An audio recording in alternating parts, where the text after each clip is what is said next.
Hello hi नमस्कार प्रिय दर्शक बंधु मु आपण प्रिय युवकवि मनोज कुमार आपण नहीं आसी नूतन वर्ष उपलक्षे एक नूतन कविता मो गाँ आसतु शुणा सबुठ सुंदर लगे मो गाँ ना अटे धराकोट गाँ हेले मध्य सहर परी लगे पुणी चकाचक रास्ता घाट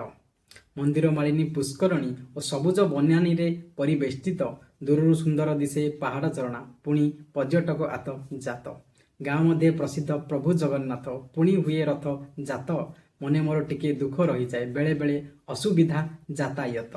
अति पुरातन राजबाटी पुणी रही अछि बहु ऐतिह्य गाथा निर्वाचन कथा उठिला बेलकू एठी बहु बड़ बड़ राजनेता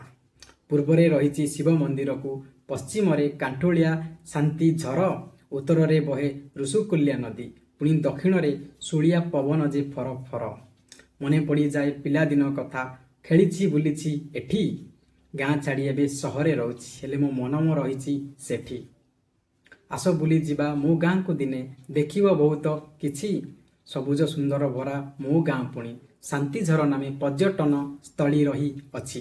गाँव रे प्रसिद्ध जानी जातरा को बड़ दांडे रथ सजा आसिले पाइबे दर्शन सुख पुणी गाँ बणभोजी मजा। प्रिय दर्शक बंधु जदि कविताटी भल लगी लाइक शेयर और सब्सक्राइब करेंगे। धन्यवाद।